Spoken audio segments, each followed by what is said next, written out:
Good evening, everyone, and welcome to the DMA. We're so happy to have you here with us tonight.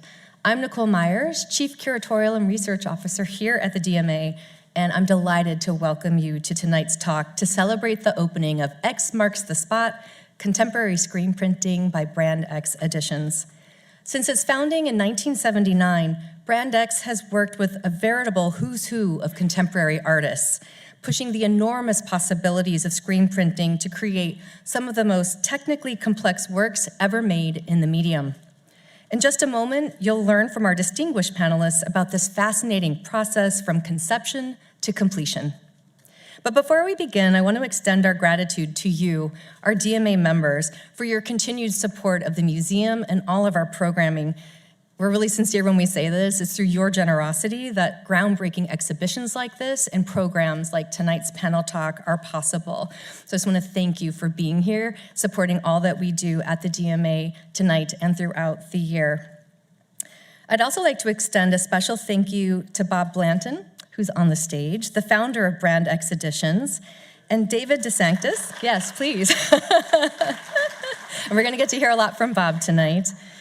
And I also want to extend a special thanks to David DeSanctis, who unfortunately couldn't be here tonight. You know, we had some storms this week that disrupted flights, but he's here in spirit. He's the business partner and head of publishing at Brand X. I'm also excited to announce the incredible gift of 22 screen prints from Brand X to the DMA, 2 of which are on view in the exhibition. These are recent acquisitions, and we are so excited to debut some of them with you through this exhibition, and cannot express our gratitude enough for the generosity in ensuring that the tradition of Brand X, the experimental screen prints, are not only here as part of our collection, but available to you, our public, and for generations to come to learn from and enjoy this incredible legacy and body of work. Thank you.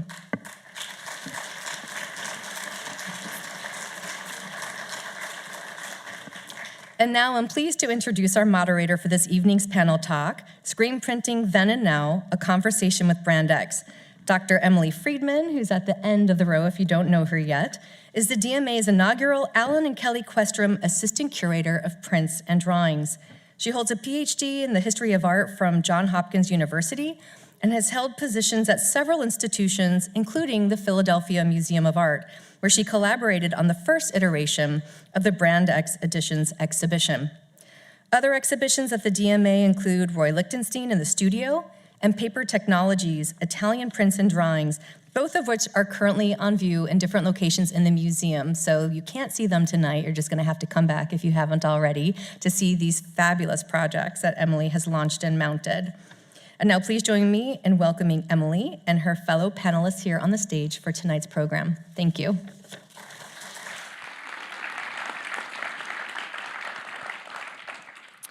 Thank you so much, Nikki. And I have the honor of introducing my fellow panelists, and so I'm going to go down the line. We start with Jamie Miller, wave. He's a printer. He's worked in a variety of printmaking techniques, began printing in 1978 and continues to do so today, and has worked with Brand X Editions since 2015. Jamie was born in North Carolina before moving permanently to New York, and he has a BFA in painting from UNC Greensboro. Dr. Louis Marchesano, the Marion Bolton Kippy Stroud Deputy Director of Curatorial Affairs at the PMA. Yeah.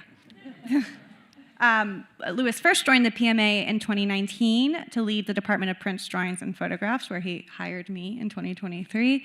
And he shaped collection strategy and secured major gifts of art and funding. And before coming to Philadelphia, Louis served as the curator of prints and drawings at the Getty Research Institute in Los Angeles. Bob Blanton, guest of the hour. Master printer, began his career in 1974 at Stereo Studios in New York, and you'll hear a lot about that this evening, where he collaborated with artists on such projects as James Rosenquist's F-111, Robert Rauschenberg's Chow Bags, and Roy Lichtenstein's Still Lives. Blanton opened his own studio in New York in 1979 and is the founder and master printer at Brand X Editions. And last but not least, we have Tamsin sitting next to me, printmaker based in New York City, who, before joining Brand X, studied painting and art history at Pratt Institute. Tamsin has exhibited her own paintings in commercial galleries in New York City, although she prefers the collaborative nature of printmaking to solo endeavors. Tamsin has worked at Brand X for over a decade now, and she has worked closely with artists including Alex Katz, Rashid Johnson, Shabla herself, Adam Pendleton, and Brian Donnelly, who you may know as Cause, among others, all of which is on view in the exhibition. So that's our cast of characters. I think I'm going to kick it over to you, Louis, to talk about your first interactions with Bob. Yeah, so thank you for being here tonight, and thank you for inviting me, and thanks for taking this exhibition. It looks fantastic. Congratulations. And I don't have the full roster of prints that you're getting, but I know a few of them, and the quality matches the quality of the collection here. This is my first time in Dallas, and I spent 2 days going through your collection, and it's extraordinary. And so I'm just so glad and grateful to be here. How did this start, Bob? Oh. You know, so during the pandemic, like really in the heart of the during the height of the pandemic, I called Bob and I said, I think I'd like to come and see some prints. And I'm in Philadelphia and he's in New York. And, you know, we were all messed up, so I drove into New York, which I never do, but so that tells you when, during the pandemic, I did this. And I went to visit to look at a couple of prints in particular. And what the team had done is that they laid out about 20 or 30 prints, something to that effect, made at different times during the life of Brand X. And I had this expectation of what a screen print was. Now, I think many of you have probably made screen prints, maybe in high school. Raise your hands if you had a chance to make screen print. Wow, that's very impressive. It really is, because I did when I was in high school. You know, you have a screen, you block off the area where you don't want the ink to go through, you put ink on one side, you get a squeegee, and you just run it from one end to the other, and the ink goes through, and there you have a design. If you want two colors, and it's two separate screens. Well, they showed me a print that had 54 colors. The one in the upper left, it's the Rashid Johnson, or I can't remember how many colors it was, but it had texture and it had depth. And I didn't understand what it was. And so I work on 19th century and old master prints, and I always like to know how they're made. And I just couldn't get over it. And I was actually, you're allowed to touch those because you had the handling copies, and I was caressing them and like they were like my cat, you know. It was just, they were amazing. And I was kind of dumbfounded. So we ended up spending, I think, the entire afternoon just talking about how these things were made, and I was hooked. So we ended up, I think, acquiring two. You gave us a big discount. We ended up acquiring a couple, and then you called, David DeSantis called and said, well, you know, we're looking for a home for our archive. And before he could finish the sentence, I said yes. And then I hired Emily. So, you know, we ended up, it took a little while to figure out how this is all going to work. And so we have the archive, and we organized an exhibition, this exhibition in Philadelphia with a catalog, and this is my shameless plug for the catalog. The catalog is about Brand X. It's about what Brand X has accomplished, but it's also about the history of screen printing. So we understand the context in which Bob found himself when he first went to New York and then started working for a very important printmaking firm called Styria Studio. And you know, that's what this book accomplishes. It's about Brand X, the history of printmaking, and you also get to see how extraordinary the evolution of screen printing was under Bob Blanton. And so I'm thinking I'll hand it over to you. Yeah. I'm going to ask you, Bob, now. So, you were born in Kentucky, born and raised. Mm-hmm. Yes. How did you... What was your first exposure to printmaking, but specifically screen printing? And what then brought you to New York? Well, printmaking in general, I was doing relief prints in high school, linoleum cuts, basically. I didn't do anything with silkscreen until I got to be a sophomore in college in the printmaking program where the first class was screen printing. So a semester doing that. And then I was working full-time as well, 20, 30 hours a week as a carpenter just to put myself through school, helping build houses. And the second year doing this, I'd done it in high school, the second year doing this, I said, I can't do this anymore. So I looked around and there was a screen shop in Bowling Green, Kentucky, and I said, well, let's see if they'll take me. So I got on there and became more introduced to screen printing. And that was a commercial. Commercial, doing fraternity jackets and real estate signs and decals for cars. Amazing. Yeah. And then cut to Manhattan in the 70s. Yeah. Well, the printmaking instructor, I took a lot of print, a lot of etching, a lot of silkscreen in college. And when I was graduating, my printmaking instructor, Ivan Schieferdecker, who was a very close friend, told me that I needed to find a job in a studio. He called it a production studio that does prints for artists in New York. And he didn't know how hard it was to get in. I didn't know how hard it was to get in. I was naive, and I just tried. And I went around to half a dozen studios at the time, and at Styria, I liked the people, and I guess I went back 5 or 6 times, every month for some time, just to hang out, help put prints in the racks, do things, and then leave. And as I was getting ready, and when I was broke, getting ready to leave New York, I called them up, and they said, well, we have a job for you if you want to stay. So at Styria, what were some of the first things? I already know the answer to this question because it's in the book. What were some of the first things that you saw when you walked in? Well, the first, you don't know this. One of the first things they showed me was currents, the Rauschenberg print that was, the edition itself was 6 pieces that were 60 feet long by 6 feet high. They didn't show me that, but they showed me excerpts from it, screens that were 40 inches square that were printed and with moiré patterns on them, which were beautiful.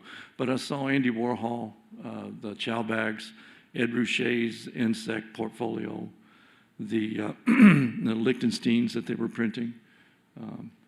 And I was just, wow, dumbfounded by what could be done with a silkscreen.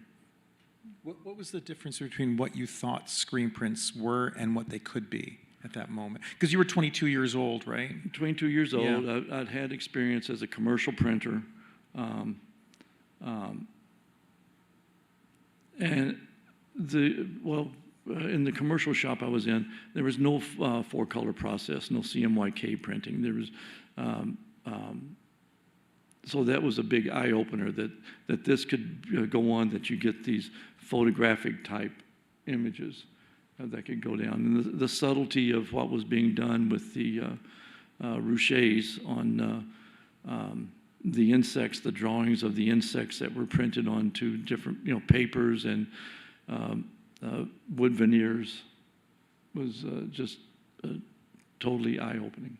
Yeah, so Styria Studio had started in LA, and Robert Rauschenberg went to Styria to ask them to print this huge series of things that he wanted. And then they did such an incredible job with screen printing, he asked them to move to the East Coast. Yes. And just shortly before you arrived, I think it was. And then, I can't remember the exact year, but it was... It was 3 or 4 years before I got there. Yeah. And so they were working with a who's who. They were working with Warhol, with Ed Ruscha, Rosenquist, Lichtenstein. Yeah. Right at the moment when pop art and pop prints were kind of losing their influence, and people like Ruscha, who had done pop prints, all of a sudden did these trompe-l'oeil insect images, and they're really incredible if you haven't seen them. They're like life-size insects on the paper, and they look like they're crawling on top of the paper. They're so extraordinary. But in order to do that, they needed certain kinds of inks and certain kind of attitude towards screen printing that really didn't exist before. So you walked in right at the moment when even Warhol was changing his practice. Like, he he continued doing a lot of the same things he had done before, but he started adding more sort of hand gestural marks on his prints in a way that he hadn't done before. And then Jasper Johns started making screen prints, even though he had poo-pooed them before that. Right. And had done extraordinary work that looked very painterly. So it was that moment where this is what I think about you and your history. Sorry, I'm going to say it for you. So, you know, you started right at the moment where people were experimenting in all kinds of ways with screen printing, and that sense of experimentation and discovery never left you. You've been doing this. You've been pushing the envelope for 50 years. I can't do the math. It's more than 50 years at this point. More than 50. Yeah, you know, one of the things that was impressed upon me, and particularly by the lithographers at Styria, was that we're here to facilitate getting the artist's work done. They may give you instructions or clues on how they want their work done, and they're not really interested in how difficult it's going to be or if it can be done or not. The publisher, the people who are paying for the print, are not interested in how difficult it's going to be. Your job is to say, yes, we can do it, and then after they leave, you pull your hair out, or you do whatever. So but that's the spirit we brought to the Brand X. Well, let's talk about that. Let's talk about what makes Brand X particularly special, which is the word collaboration. You know, you talk about collaboration with artists, but there's also intense collaboration amongst yourselves. And since, you know, the fact that we have Jamie and Tamsin here, I think is a testament to the way Brand X works. Yeah, the collaboration with an artist, not all artists are, well, in fact, many artists are not very good communicators in how they approach their work or what they want to do. And so you have to listen to them. You have to have conversation after conversation with them to find out what's important to them in their artwork and how they do it. And go back, investigate the artwork, and come up with the best way to approach the work. And in the beginning, up until not that many years ago, but up in the beginning, it was all me. I would sit there and talk to the artist and do that, and then I would have a chromist working for me, and I'd tell the chromist, what we're trying to do, and then I'd be the printer, and we'd do it. Now the collaboration has become more intense. We talk to, say, Rashid Johnson. We find out what's going on. I get my feelings about it, and then I call on Jamie and Tamsin and say, this is how I feel that we should be approaching the print, and be very abstract, like with the resist pieces out there. That's the easiest for me to explain. Well, no, the big one's the easiest for me to explain. I go to Rashid and say, hey, Rashid, let's do a big print. And he goes, okay. And I go to Jamie and Tamsin and I say, we're doing a big Rashid print. Now it's your problem. Figure it out. Okay. Let's get what Jamie has to say about that. So Jamie, can you explain your printer? What does that mean? And how does that work with? As Bob said, we say we can do it. Okay. And then we look at each other and try to figure out how we're going to do it. And with somebody like Rashid, it's pretty straightforward in that he's, like you said, he's a good communicator. So we have a pretty good idea of where we're going to go. And the first print we did with Rashid, the one that's in the corner, we were so proud of that print because we had gone somewhere we had never gone before. We'd gotten textures, and we're double and triple printing to get the things to feel like tiles and to feel like mirrors and pores. And then when we did the big one, I pulled out that one for reference, and it's like, oh, it's not finished. So there's like a process of developing with the artist, like growing with the artist, where you do learn from them. You learn to believe in them, but better still, they learn to trust you and believe in you, and that's when it starts. That's when it really starts. The magic starts happening. So, can I make a recommendation? Could you guys talk about the difference between what you do? Yes. As collaborators within the studio? oh, Tamsin promised me this is going to work. Yes, I'm a chromist, so I'm sort of like the architect of the print. I make the technical drawings that then get exposed into the silk screens. And Jamie is a printmaker of many different disciplines, not least of all silk screen. And he is the person in charge of making sure that these screens are printed correctly and that the ink is mixed correctly. And we work together to execute the project. So I worked briefly for Bob for about 4 months at Styria before you left, something like that. And then I didn't work with him at all for another 20, maybe 30 years until 2015. So it's kind of like we just picked up where we left off. And Bob has been incredible with Tamsin and myself, just letting us go, letting us just keep going, just let us pursue it. And the big Rashid is an example of that, because I think at a certain point he stopped asking how many colors are on it and How many colors? and how close we are to finishing. 293 colors. Sorry, Bob. So Tamsin, you were trained as a painter, correct? That's correct, yes. So how did you find your way to Brand X? It's a funny story. I studied at Pratt Institute, and I was a painting major there, and I did take silkscreen, but I took actually more etching than silkscreen. And when I was graduating, a very dear professor of mine by the name of Frank Lind, who had also been the dean of fine arts at Pratt, who happens to be Bob Linton's best friend, took one look at me and said, "She needs a job." And he asked me if I was looking for work, and I said, "Yeah, of course." And he introduced me to Bob, and I was really excited to meet you and come out and see the studio, and I brought this large drawing portfolio with me of all my painting work and my life drawing and my time drawing and a lot of stuff that I was really proud of, and you sat there patiently and let me go through all of it and show it to you and pitch myself. You said, that's nice. Do you think you could do this? And you showed me a number of really beautiful prints.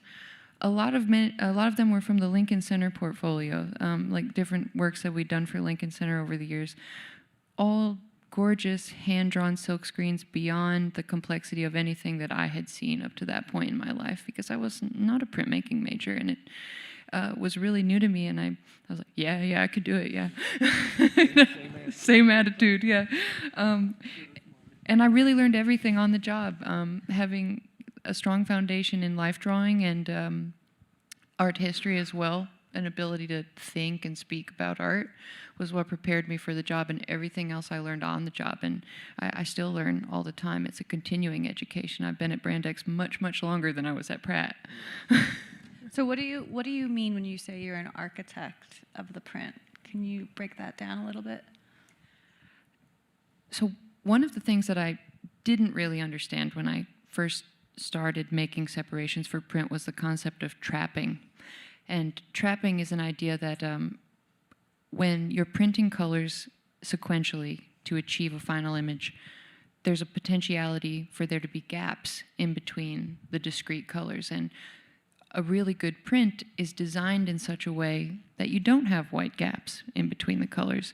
And a truly excellent print is designed in such a way that the areas where an earlier color passes below a later color are used to the advantage of the final print. So you can see a physical imprint of where a first color is printed projecting up through a subsequent color. So if you can use the shape of the trapping or the overlap between the two colors in service of some kind of reality of that image, some authentic aspect of that image, that is a beautiful, economic, poetic approach to designing a print. And I think that's what I mean when I say that the print chromist is like the architect, because they're really responsible for designing that attitude and approach of the project. I was going to say, and the traps are there in the finished piece, but you don't really notice them. It's not something that you hang up on so much. Yeah, completely. I mean, Joe Stauber, who was a professor at Pratt and actually one of my first mentors at Brand X, taught me, you know, trap can really be beautiful if you hide it within the shapes of the image. So he taught me that if you move the trap, like, you might think, okay, a thin trap is what's going to recede the most. We'll just do the smallest amount of overlap possible. But actually, that isn't what recedes the most. No, it's the most congruous, thoughtful, you know. So we have some photos, so I'm wondering if you could point this, what you mean by trap. Is this a good illustration, or should I keep moving? You know, that's not bad because it actually gives us an image with a positive overlaid on top of the original artwork. So these are photographs of me drawing on an iPad, and the black that you see on these images is the stencil that I'm drawing, and the photograph below the black is a high-resolution photograph of the painting. This is Emily May Smith's poetry, Toy in Blood. It's a really beautiful silkscreen. It's in the exhibit outside, and this is a very, very soft and delicate silkscreen with a large number of colors and a lot of transparent colors. And she paints in a Renaissance kind of style glazing process. And that's probably one of the more difficult styles to capture with silkscreen, which is flat color. This is the first 2 and first 3 colors of this print. The pink and yellow is the very first 2 colors. The lightest yellow was the first, and then the blue was the 3rd color. Bob taught me early on that if you organize a print spatially from the beginning, you'll have a better result. And so when I first approached this Emily May Smith print, which was really complicated, I thought, what if I do some kind of inspired primary color try setup for this print to give me the spatial reality of the image? And it actually worked really well. We were really happy. It was a strong start with the first 3 colors.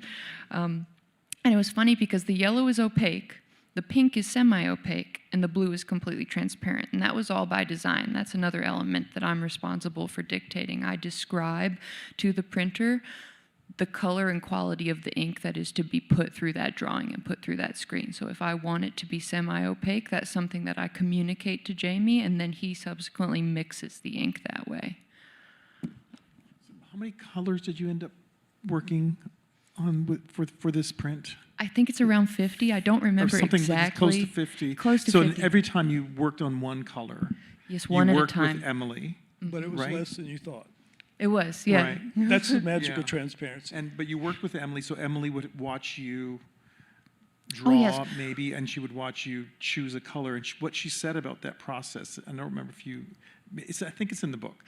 She said it was like watching herself work in a mirror when she was working with you. And that's the highest compliment that That's you can very get. high compliment, Yeah. yes.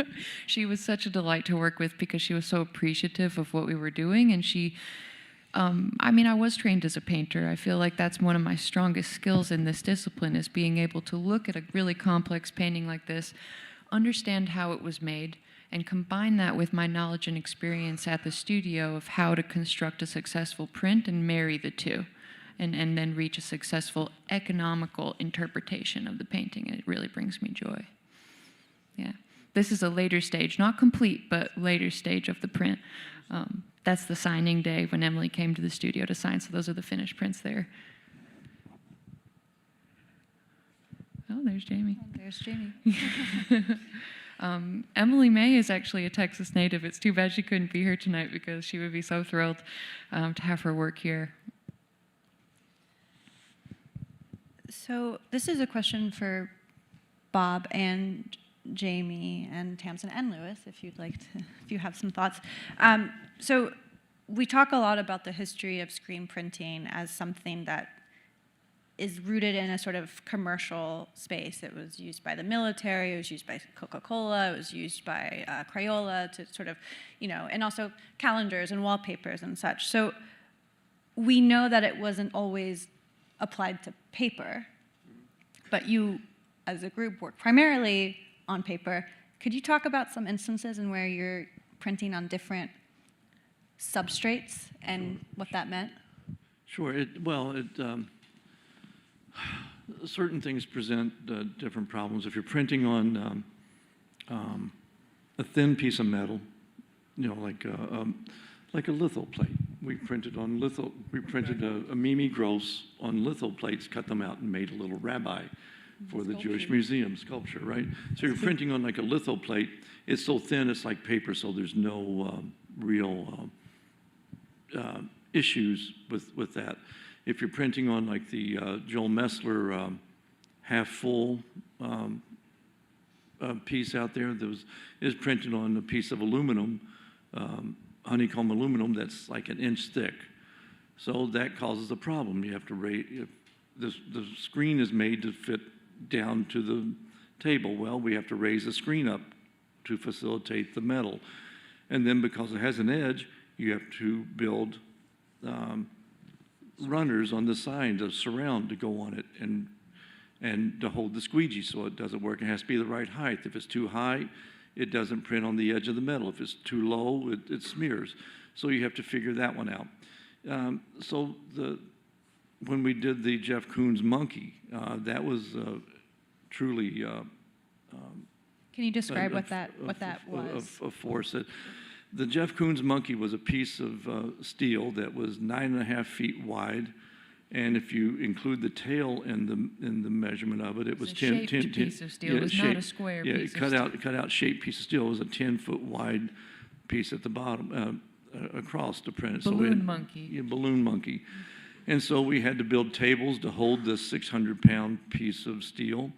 We had to build a special room that would be dust-free with filters in the walls and the monkey room. The monkey room, where we would go in there in Tyvek suits to print it, and if there was only one of these to print.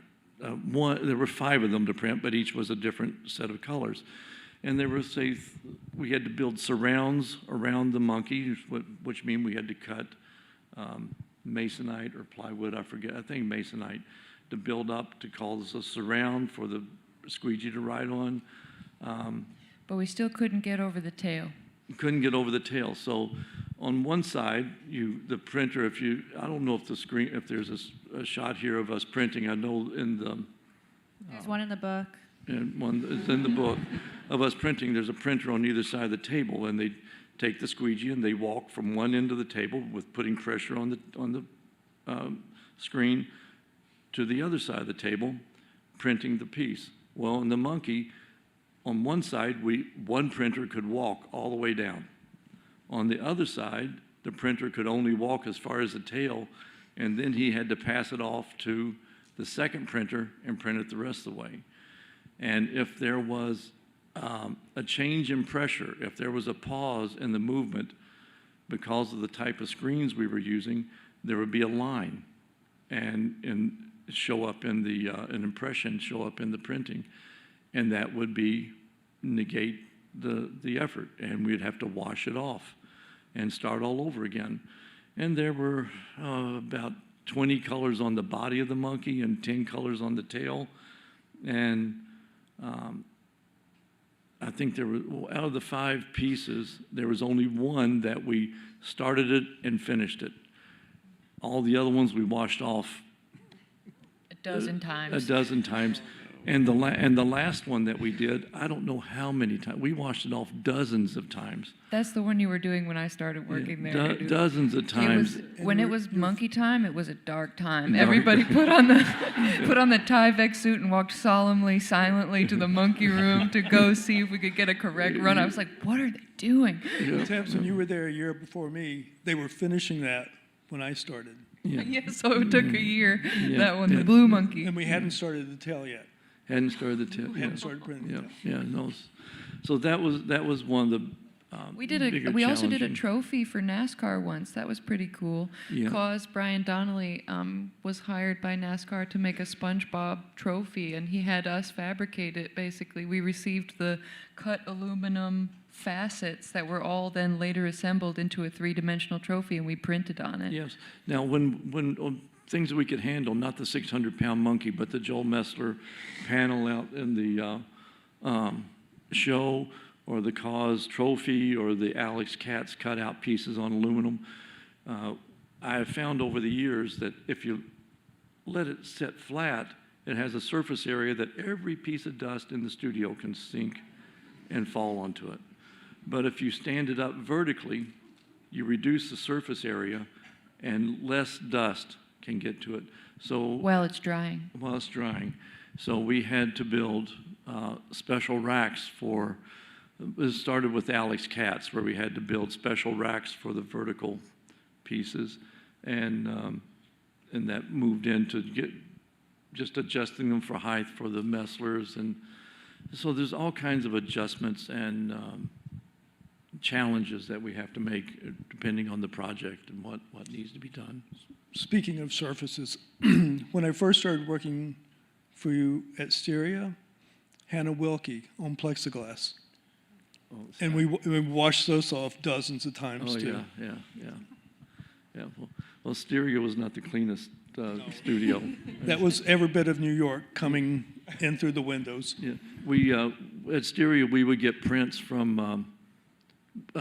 Many times we would collate portfolios for people. You know, we did one for collated a portfolio for Columbia for I forget who the person that their historian they were honoring, but. We'd get them in, and the lithographers would come in and look at them and look at them and look at them and say, well, this, you know, you can always tell a print done in New York because it has dust in it. Not ours, though. No. So I want to talk about your newest project, which is the Loie Hollowell print. And I'm looking at you, Tamsin, and we have lots of images, so I might give this to you so you can talk a little bit about, I think this is a great opportunity to think about what you mean when you say transparency and Absolutely, thank you. This is essentially the presentation that we showed the artist, Loie Hollowell, when she came to look at this piece towards the end of the project. I think it's nearly the finished state. That second from the right, you may have seen it in the exhibit. That is actually the first time that it's been shown publicly to anyone besides the artist. So it's very special that it's up here. And it looks beautiful on the yellow wall, so well done. These other colorful iterations you see on the sides of the original colorway with the blue dots, these were all experimental color-proof, trial-proof variations that we made simultaneously while making the edition. And when we started this project, Bob and David asked me, do you think that we can make some color variations? And I was like, it's not like it isn't complicated enough already, guys. Thank you. Yeah. But it was a good challenge, actually. And I thought, gosh, how can we do this economically? It's already so complicated. There's already going to be, maybe 30 screens. And I thought, well, what if we keep all of the same stencils in the same order, and we just shuffle the inks around? We use the same deck of inks, the same inks that are mixed for the primary edition and project, and we just change the order and see what we get. And if they're awful, we'll destroy them.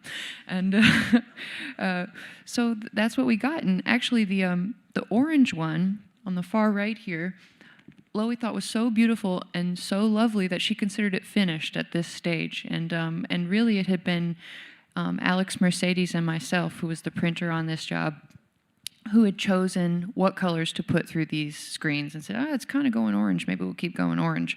And so it was really an as we were going kind of process that these images were realized. And she came in maybe every 20 colors or so, or a little less, 10 colors, and said, yeah, okay, make the mandorla a little bit darker, lean into the red on this one, just keep saturating it. I'd like it if you'd bring some more blue into the background of this one, and that informed how we progressed. But what we got is like basically all 5 of these variations alongside the project using the same inks that were mixed.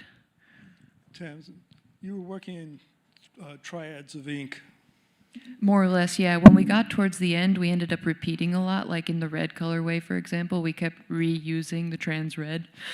Like not every variation has every color in it. There were some that were omitted. But in the beginning, when you make a screen in silkscreen, that's a laborious process that uses emulsion, it uses time, it uses water, it uses ink, and there are a lot of consumables involved in what we do. It really is like a manufacturing consideration. And so in the beginning, we only had mixed 3 colors for the first 3 screens. And so red, yellow, blue happened to be the first 3 colors in this, just like in the Emily May Smith, and we just changed the order amidst all 3 of these. One of them might be red, yellow, blue, another one was yellow, red, blue, or blue, blue, yellow, red, blue, blue, that kind of thing. And we got some pretty interesting results. We did try to tailor them a little intelligently, but it was a really pleasant surprise that they worked out so well.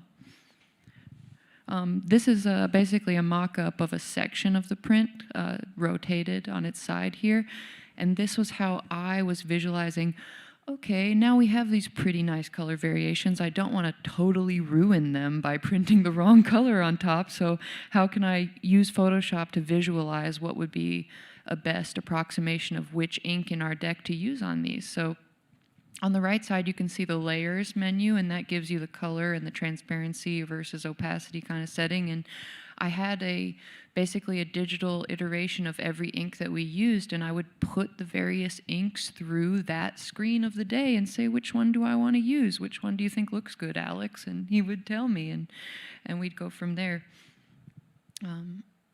This is really early. This is just the first 3, like I was saying, red, yellow, blue, right? And this is just the same 3 inks printed through the same screens in the same order, but the ink order is rotated. So you can see probably that lightest yellow color. I think the upper right-hand corner is the original. No, sorry, lower left. So that's the one that reflects the actual edition. And you can tell because the mandorla is red and the spheres are blue. It's a close-up of 2 of the variants. That's the press room. And yeah, this is an earlier stage, right? Before you saw the later development, and this is earlier on. Loie was really thrilled at this stage too, and so we actually pulled a set of state proofs at this stage, which she called the pastel proofs. Yeah, the pastel version of these. Those are pretty cool. There she is. That's the artist right there in the studio in the green pants there, looking at these with us. And yeah, too bad she couldn't be here tonight. Her flight got canceled, and then her V-book got canceled. So, oh yeah, there you can see that's probably about 5 colors. It's a transparent yellow, the first red, yellow, blue. It might even be just 4 colors. Yeah, it might just be a trans yellow on top of the first red, yellow, blue. And this is the finished print. This is varnished, and this was actually an experiment where we varnished it with a textured plate rather than a flat varnish. Ultimately, she chose the flat varnish, but Alex and I got really excited about the textured varnish, so we were like, oh, maybe she'll like this. Oh, there's Jamie. Yeah. Louis, That's me when I was young. What? Sorry? That's me when I was young. Oh. No. We had. It's cool, yeah, and you can see it in the exhibition as well. I think maybe for our last question, we'll talk about the resist process and that you developed, and then we'll open the floor to questions. I think I told Tamsin, we were thinking about this question, and I said it's not linear at all, because Bob had some thoughts, Tamsin had some thoughts, and I had some past experiences that I could kind of build on. And I've always said it's like an etching without a plate, because the paper itself becomes the surface that you have recession into it, which is actually just exposed paper. Everything else is printed. We went through this morning. Tamsin's working in reverse. She's doing her separations in reverse. She's giving me the non-image areas, the non-positive areas. You can mean the negative of the print. So it's a little bit of a mental gymnastics to figure it out. We tried different materials, and here we go. I'll just play this in the background. You can keep talking, but you'll see an illustration of what Jamie is explaining. People are moving in this one. What a resist print means something that we've printed will Using silk keep what screen we're to create putting varied on the editions print and monoprints is from something that Brand X has been doing attaching for a itself long to time. it. One of We're the things using that makes enamel us inks, different from and any other we're, print is we could Actually, never you're looking at us wash the get this screen up kind of right now. saturation. Now you're watching us put the slurry of color onto the print. Painting. And you can see all the tabs it's There is a underdrawing, matrix underneath it, which are is in what colors gives us that the repeatable don't seem format, correct. But just the fact that we're But once putting my painter's pigment color in place of patinas that, printer's it ink all, gives like, it a sort of whole different feel, harmonizes. a whole different texture. So you're And spraying different this optical on a surface experience when that you're has- standing that's in been front of printed it. Just So with the final enamel. stage of the process With when enamel prints inks. are With inked enamel up with inks, so the And cadmium different mixture, layers, it's because a pretty like the traumatic white experience area for the piece of ultimately paper, in the print typically. will have been printed But 4 or what the 5 enamel times. The silk same screen screen does just is it repeated seals and protects so that we do the have paper while we're a scraping and density to wiping it. and So rubbing we and do have melting. like a trough And for so you see the material all to go into. the And there's a little bit residue of, does anybody know from what that foul biting is? action, in the way There's that a the little bit surface of the foul becomes biting kind of warped, principle going on here degraded, because eroded, I'm and wiping all up that against an natural edge. chaos So becomes that's where you a get part some of the the tone. final image. So you have an acrylic, What basically silkscreen you've does made is an, it you allows printed you to create prints with unique acrylic original ink. multiple. Actually, different we're printing with layers. enamel inks. Enamel, not acrylic, I'm onto sorry, the my paper, and mistake. the enamel Surface. inks seal They the make up paper for and in make the it ability to create non-receptive so many. and are coating So it with adding an the hand oil-based coloring ink, at the which end is of the now process hard and brings resistant back to Right. water-based variety Yeah. and pigment. richness of surface And then that you that get from mixture a that's handmade scraped art over the object. top, which is It a brings back water-based chance mixture, through the adheres addition of the only hand to the coloring, paper where and it each has print not been is sealed unique. by enamel ink. And then you can buff it like you would an etching plate before printing and remove the compound from everywhere where there was enamel printing before. So I'm drawing the stencils for the enamel silkscreen. Jamie's printing those. That's dried, cured, set. Then he's applying the water-based pigment on top of that, and it's being received by the open paper only where there is no printing. So we have to predict for the color being added later in those areas in the print. Wow. So that's Yeah. what he means when he says it's inverse construction I've of heard a you say print. this 10 times, and I'm starting to understand. This is not logical.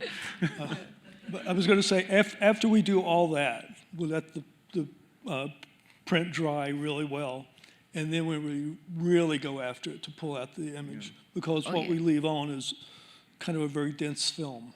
What I love about this print is that when you look at it, it has this energy, and you feel Rashid pushing his paintbrush onto a canvas, and the paint. These are inks, but you imagine the paint kind of pushing up against and creating these little troughs. And the fact that you captured that with a screen print is still mind-boggling to me. Thank you it's so much. so beautiful. It's one of my favorite prints. These are really cool because they do embody that actual kind of chance and coincidence and rawness and immediacy of his paintings. And that's the real conundrum as a printmaker, is how do you create static individual stencils that cumulatively add up to something really dynamic. And this final process of doing the hand application of the pigment, where then Jamie's using, there's a real art to the removal of that last step, the removal of the water-based pigment, where he's got to go kind of directionally with the brush strokes within the piece, but also not so much that you can see his hand, the same objective as with chroming. It's not about my hand, it's about the artist's hand. So these are so amazing because these are repeated faces, anxious men. So that frenetic brushwork that he brings into it is part of the theme of the It's part of the art. content. It's the content. It's not just the faces, but it's the way in which his kind of frenetic brushstroke makes those faces, and that's what you've captured. That's the spirit of that frenetic anxiety that he's really after. Yeah, because in these prints, you're not just getting the static, drawn stencils, you're also getting the little trails from that second activity of Jamie removing the pigment, which they are truly natural and unique to every impression. The other thing with Rashid is he's also, he's using gloves, but he's drawing with the oil sticks, and he's using his hands to move it, sculpt it, or whatever. And when I'm removing that layer that I'm talking about, I'm kind of doing the inverse of his drawing. I'm trying to sort of find his drawing and all that. And Buff it out. again, it's important that you don't know I was there. that we don't We leave. have video footage. We don't so leave, but we know. No, that's not me. But, yeah. We don't leave traces of ourselves on it. That it looks like Rashid and no one else. Wonderful. I think we're going to stop here then, so we have some time for questions from the audience. But thank you all so, so much. And I Thank know you. we could. Thank you.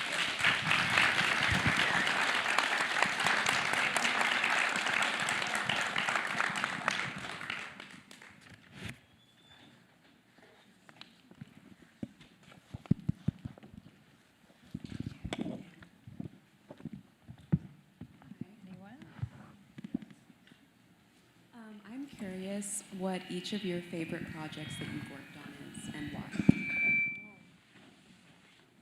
I can't hear the question. What's your Favorite project that you've worked on?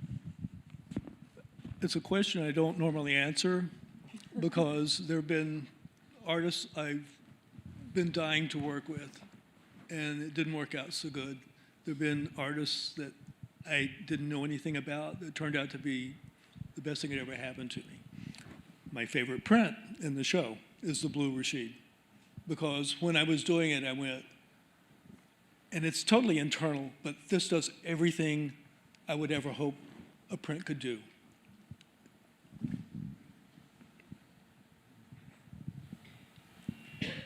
I don't know. I have a hard time just remembering everything. And stepping back and trying to find out which we do. But in the last few years, I feel like we have produced things that haven't been produced before. I look at the Lowy Hollowell, and I don't know how Tamsin did it. Just like, okay, I don't want to talk about it because I don't understand it. The Rashids are truly remarkable. The red Adam Pendleton, truly remarkable. I think I told you this morning, Louis, that we've done, Brand X in 47 years have done thousands of prints, but we've only done a few pieces of art. And the stuff we've been doing in the last few years have been remarkable high pieces of art. The Chuck Closes that we did, I'm awful proud of the Chuck Closes because I said when we did our first Chuck Close, I said this was 20 years ago. So I said, well, this was 30 years of printmaking experience being able to pull off this Chuck Close. And I was very proud of that. So there's lots of things that I'm proud of and I'm happy to have been part of.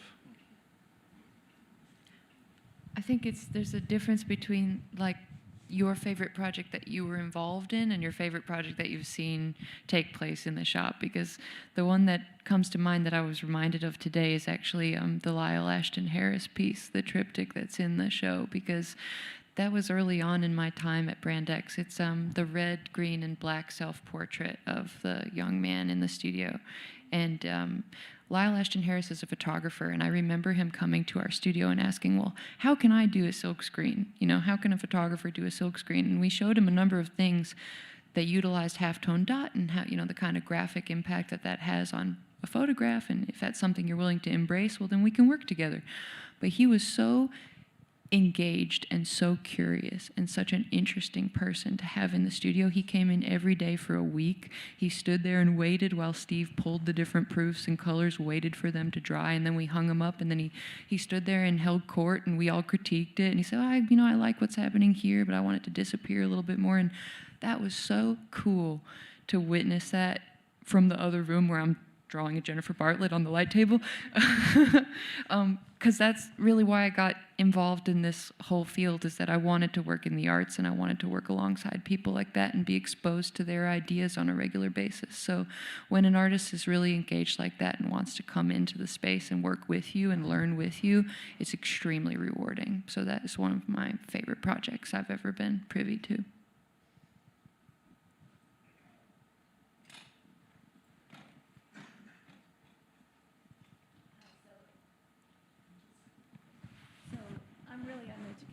Art, but as I understand it from the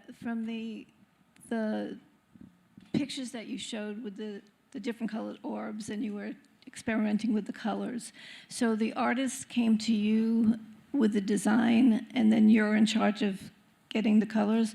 So why aren't you considered half the artist?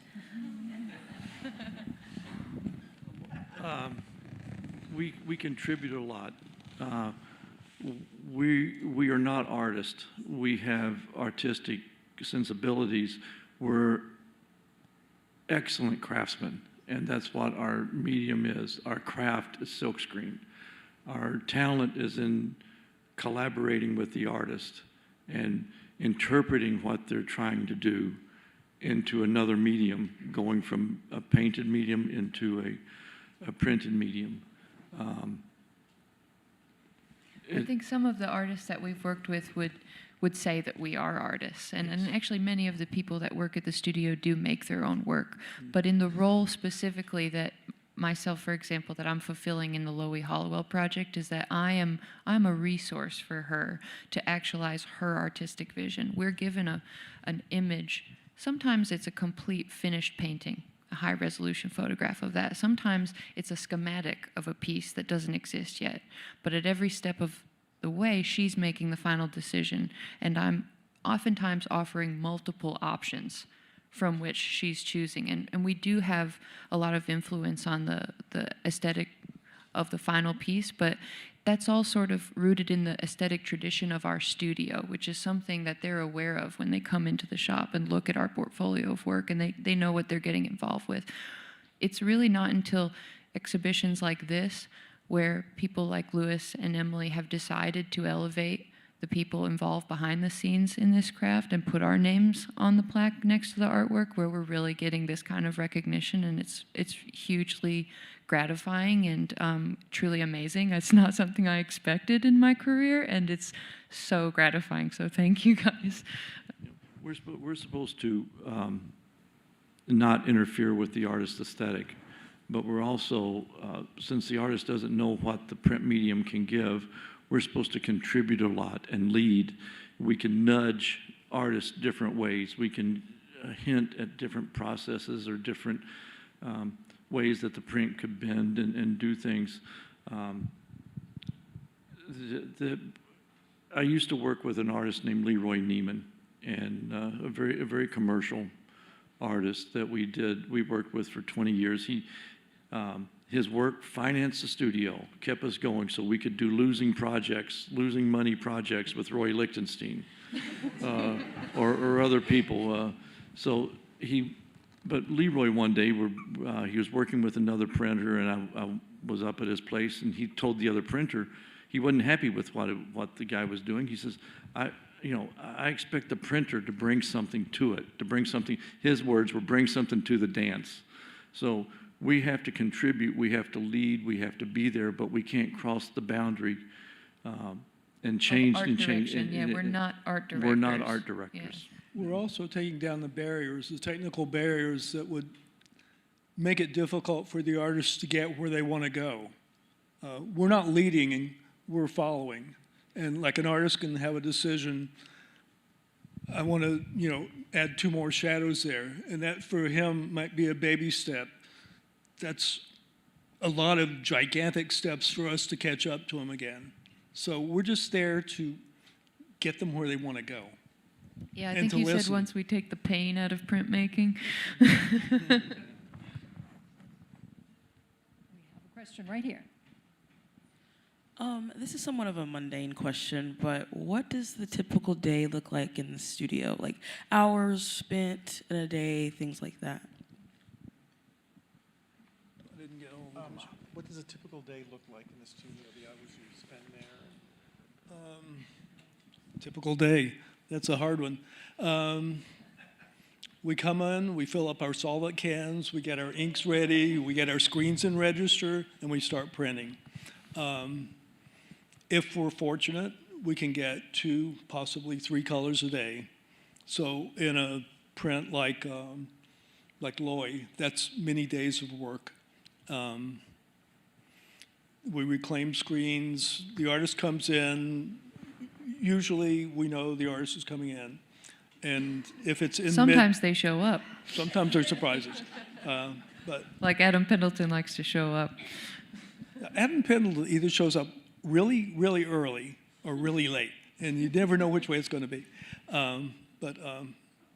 But he contributes an enormous amount in a very short amount of time. He's very clear about what he's after. He's very quick to tell us we didn't get it and how we can get it, which is very helpful. I mean, for some early prints we did with him, there's 2 of them in the studio, in the show.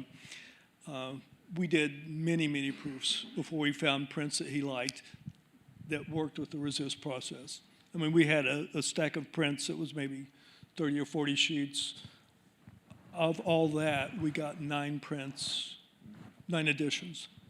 A lot of printmaking is sort of negotiating with the physical world too. So there's a lot of unexpected stuff that happens every day, you know, particularly when we were printing a lot on non-absorbent substrates like Mylars for Adam Pendleton or mirrors. We were printing on mirrors for a long time. If it was like a really humid day or there was a lot of static energy or something, and you try and do a run a few times and it just isn't working, we might spend the rest of the day mopping the floor and trying to stay out of that room to keep the air dead. Like, there's a lot of dealing with the natural world, like the papers change size because it rained last night, and now half of the stack is a little bit different registration than the rest of it. And so you just gotta roll with the punches and problem solve in real time every day. I was going to say also, if an artist comes in, usually the initial meeting is with Bob, and there's a discussion about the scale of the project. Then Tamsin and I come in, and it's mostly listening as best we can to what the artist has in mind. And it just gives us that initial push as to figure out how to approach making the edition, making the print for the artist. And language is not the easiest way to deal with visual art, because it's about feel, it's about like an artist's notion of color, like a yellow. They'll give you an idea of what yellow you're looking for, and then they come in and see the proof, and it's like that's 100% opposite of what I asked for. So, but it doesn't hurt our feelings. That's the amazing part. I think we have time for one last question. How do you determine an edition size? How do you determine an edition size, and do you strive within the edition to have a consistency in terms of the quality of the impression? I mean, should they look exactly alike? The edition should be identical from one piece to the next. One of the one of the blessings, one of the really wonderful things about the resist method that Jamie and Tamsin do is that the hand is so much directly involved that each print, if you wanted to really get down to it and stare at it, and each print is slightly different. So those resist pieces come out a little bit different from one to the next. A good printed standard edition should be, the first print should be identical to the second, should be identical to the 12th, to the 30th, to the 50th. They should be a consistent thing through it, so that if, no matter what number you buy, not one is better than the other. Edition size is made through conversation between the publisher, whoever's publishing the print, and the artist. And you don't want to do too many, or you end up sitting around with too many, and it might be harmful to the market if you do more. Smaller editions are more desirable now than larger editions. Back in the 70s and 80s, it wasn't, and 90s, it wasn't unusual to do an edition of 100 or 200 or even 300. Now, a large edition for us is 50, 60, something like that. So it changes with time, and it changes from artist to artist. The Adam Pendleton, the first resist pieces that Jamie was talking about, those editions were 6, right? They wanted to do 6 pieces in the edition, so that's what we did. It changed with the studio too. You know, as the studio matured, the caliber of work that we were doing elevated, and it became more of an incentive to do these ambitious things of a more scarcity. And like the big print, I think the big Rashid out there is 37, 36, 37 in the edition. 36. 36. The causes, are they like 100? I think Maybe no, 200, 250. 200. They could be 200. Because, I mean, causes appeals to a different audience than the Rashid does, and at a different price point. So and a way different scale of labor. And way different scale of labor. So the editions just vary. You were asking about consistency with the blue that I like so much. Rashid is signing on the stack. We're moving it beside, and then it's getting stacked here. So at one point, he got to see 4 prints on the table at one time. And he goes, they're all different, which is something a printer doesn't like to hear. And we all stopped and went, yes. And he's like, cool. All